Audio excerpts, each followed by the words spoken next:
Photographers are like ants. They all go to the same place. Zero creativity. They all just follow each other in a line.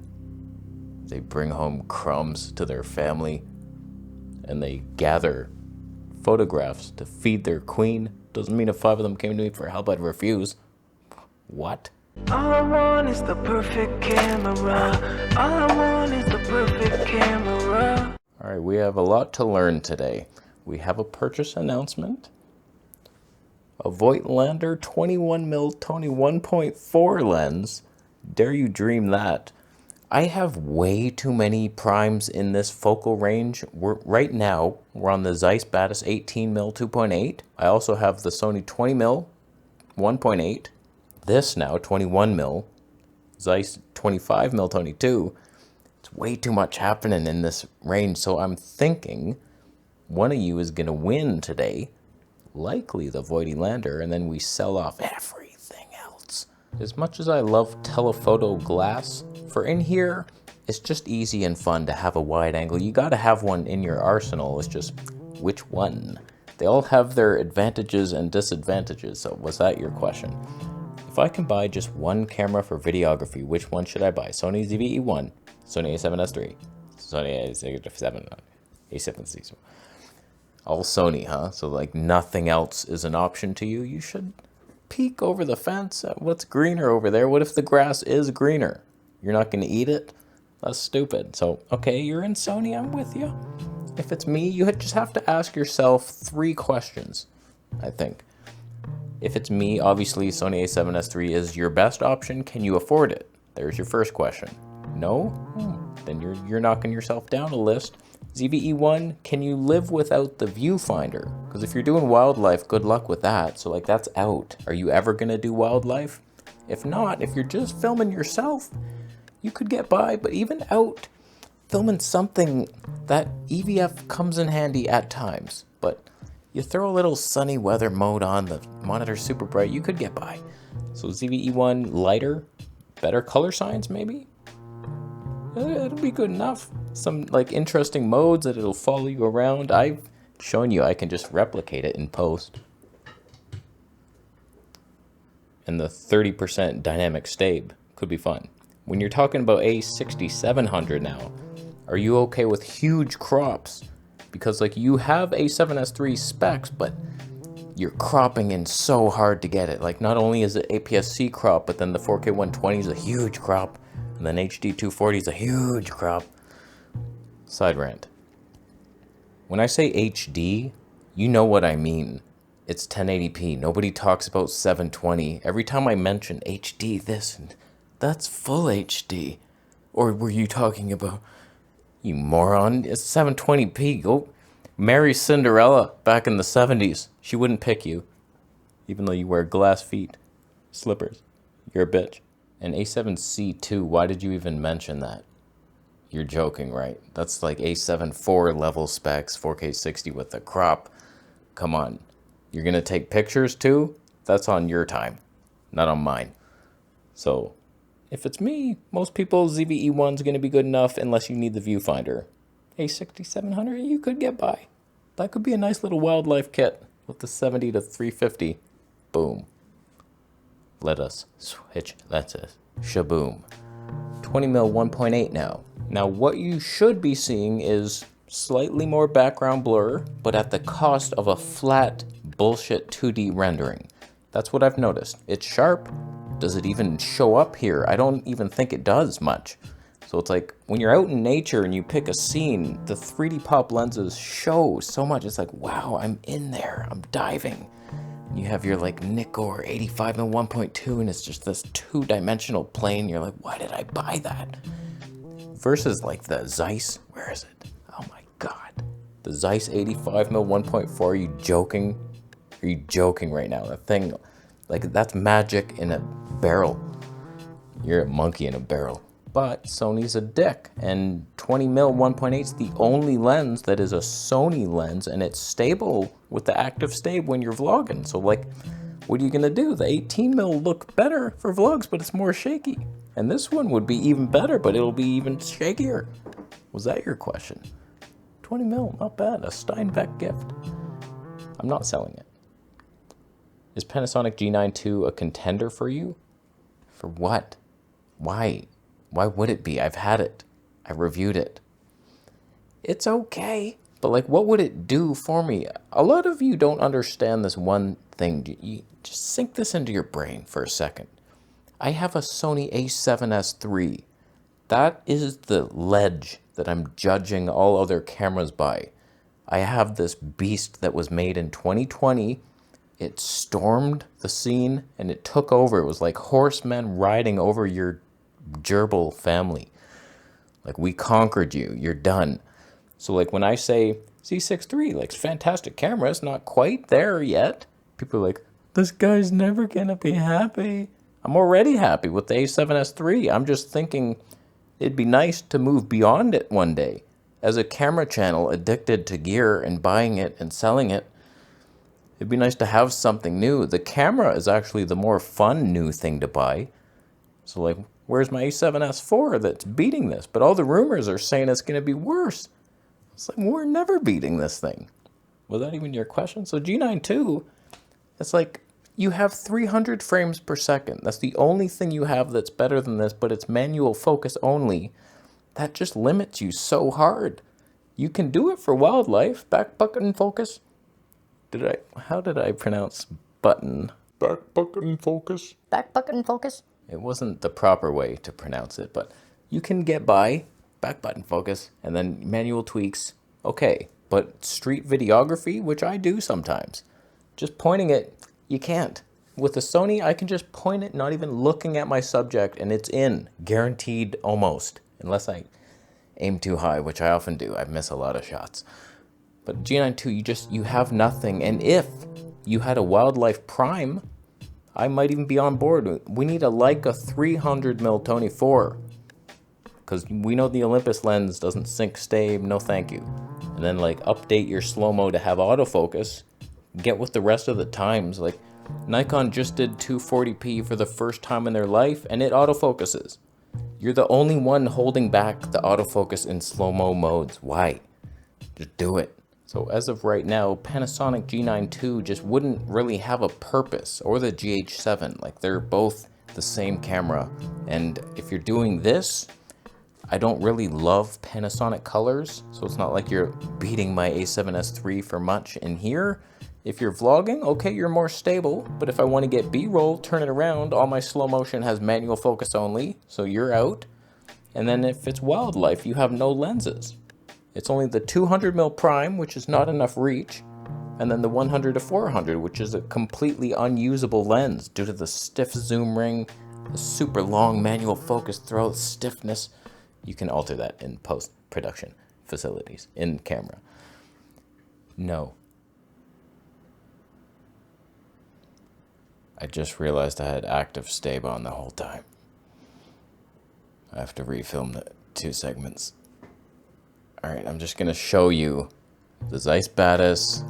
He's happy inside. I know he has to work again, but that's fine. And then we went into the Sony. Equally happy man. Boom. Look at that. Wow, that's amazing. And now we punched into the Batis. Yes, we skipped a focal length because this is the hero lens that we see at the end. Not now. What are you, stupid? Was that your question? Zeiss Batis, 25mm Tony 2. Hi Casey, as I have not been keeping up with Fuji, can you tell me what model I should buy for video? It has to be cheapest option, the best of the scrubs. The sweet spot might sadly be the Fuji X-T4 used if you can find one super cheap. Can you really get better than that? It has 4K 60, HD 240. Most cameras are like just trying to do that. Like, there are crops. There are definitely hefty crops on that one, and you got your vintage dials, but I found for slow motion to switch frame rates, picture this, you're wildlifing, 4K 60, boom. I want to get into HD 240. You map the high frame rate button to the top because you have to go up and down. So if it's the top button, it's a 2 press, turns it on and in. And then a half press of the shutter and you're good. So it's like boom, boom, boom. Yep. That's good. That's good enough. It's better than a left-handed dial. Oh my God. Well, you fall over and your back is broken. Who's gonna pay for that surgery? Huh? Not your Fuji money. You're not making money with the Fuji. Come on. For me, I kind of want a Fuji XS20 just because it's a little better. It's faster. If I was doing this, the autofocus is superior. The Stabe is worse, if anything, but it has the custom dial on the right hand. It's the only one of Fuji's that does it in the proper place. It's like, okay, but like really, it's a toss-em. Kind of. I think Fuji X-T4 had better IBIS. Whatever, man. It's stupid. Okay, let us switch to the legend itself. Will this be the dumbest purchase in mankind's history? Manual focus only on a Sony. But it's Voigtlander.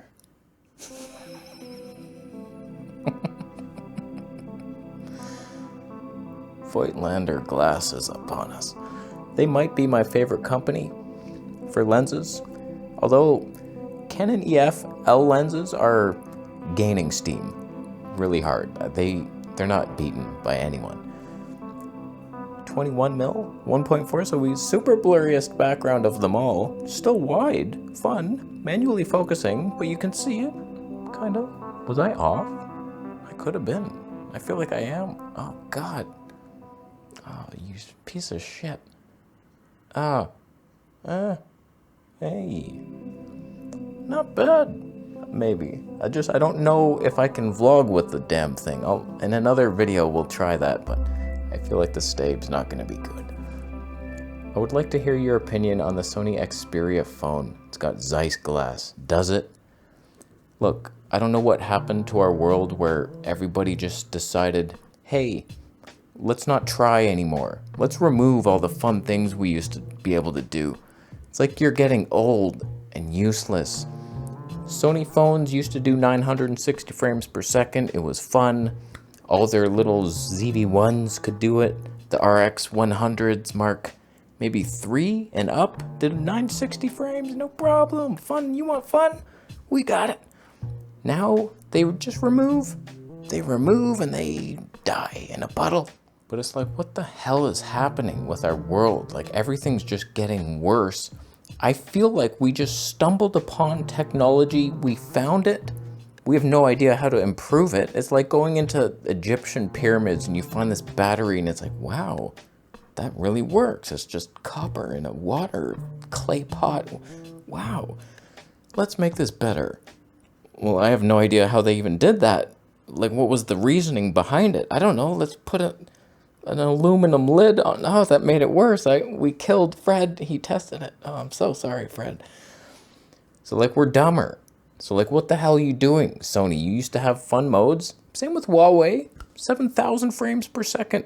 And now it's just 960. That's your max. We're just getting worse and worse. That's why you guys think I'm the dick. Just pointing out the flaws of the cameras. It's like, we already have better. A7S III still has not been beaten to this day, if we're factoring in a lot of stuff. Almost full frame, 4K 120, HD 240. Who has that? Not a lot of people. I want a new phone too. Eventually I'm gonna need one because I'll need some way to use my Bitcoin that you've generously donated through that thing that you just scanned somehow. So like I can't do that on my Huawei. We're not even allowed apps. So it's like, yeah, I need a phone upgrade and nothing's happening yet. I'm still waiting for it to be beaten. My Huawei from what, 2016 or something? 18, I don't know. Long time and we're waiting hard. So it's like, I hate you, Sony. You're not even close. Just because you do 4K 120 and you think you're special, you're not. 960 is where the fun was, and you don't have it. For example, I was sitting out in nature with my fiance the other day, and a red-winged blackbird came right up to us, and I was like, oh my god, and I had my phone on me. I was like, I'm gonna try to time this and get 960 frames per second, and I did. I managed to get a shot, and I was like, holy cow, look at that, that's not bad. He was so close. The wide-angle lens actually worked. All your other cameras, like, what are you doing? What fun are you bringing to my life? So it's like, Sony, Xperia, you have nothing.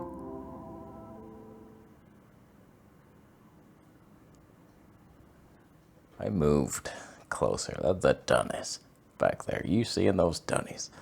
All right, last question here. I'm really sorry, but videographers who think that the lens determines the look, they just probably don't understand that much. It's best to have a lens that collects all the data in an optimal way and determines the look using lighting, art, and color correction. You could not be more wrong and arrogant. It's always the arrogant people who are so wrong and so confident that they're right and just dicks. Well, he wasn't that rude, actually, but he doesn't believe that lenses matter. It's the only thing that matters. It's the reason you get into a camera system. I love that Canon EF 85mm 1.2, the Mark I. It's a magic look that you're not getting. I did not get that look on the new modern Nikkor 85mm 1.2. It wasn't even close. And there was way less money for this and lighter. That Canon EF 135mm Tony 2, you think that the Plana 135 1.8 is going to match that? It's going to be sharper. The lens is everything. It determines the depth, the pop, the color fidelity, the shadow to highlight ratios. The deepness of our soul is sought through a lens. It's everything. You pick the lens and then you consider getting a camera. Unnecessary even. So that's an optional part of the equation. The lens is everything. That's why I'm literally debating getting a Canon camera because I love the EF glass so much. I'm thinking like a 5D Mark II or something.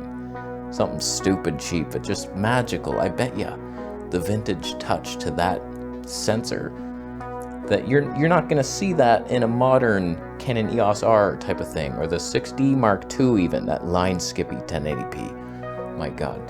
So it's like the lens totally determines everything. And no, if your Z lens is super sharp, that's the best. That's what you want to go for. And then afterwards you can dim it down and you'll never get the pop back that Nikon stole from you. All their F glass, totally. The Zeiss lenses on the F mount, yeah, adapt it. You're getting that look, but not at the expense of my soul. Will I get a modern lens with lacking? I don't have any words for this sentence to continue any longer. Am I clipping the audio? So who won today's battle? It's not as easy to see the pop factor and the lens quality indoors, but we had that Zeiss. He was super happy, and then we switched into the 20mm 1.8, a very flat rendering but sharp lens, and it has good stabe. I think it could. And then we switched on up to the Zeiss Batis 25mm Tony 2, one of my favorite lenses. That would be a tough one to sell, but we switched it on up to the Voigtlander, which should be superior in every way if you can ever nail the focus, and he might have. And then we moved a little closer to get more tonne, even though it highlights his forehead rash and his cheek rash. He doesn't even mind at this lighting, and it's hot as hell. I'm sweating, and I look like a pig who was bled for his lunch money. But Voigtlander, huh? That was good. So like right now I'm debating, sell off the Zeisses, the Batises, why not? And then the 20mm, can I vlog with this? Should I even care? Should I just do the DJI Pocket 3 and not need to vlog, and then we just have a nice wide angle and then simplify the setup? That's what I'm trying to do here. Buy everything, test it all, and then find the truth, and then we stick with it. Once you find something, it's like, there it is. Canon EF 85mm 1.2. That's your thing if you want an 85mm. It doesn't get better than that. Then you find your camera to wield it or an adapter. Wow. The gear is available through my affiliate links. Who won the battle? Someone did. You subscribe for more understanding?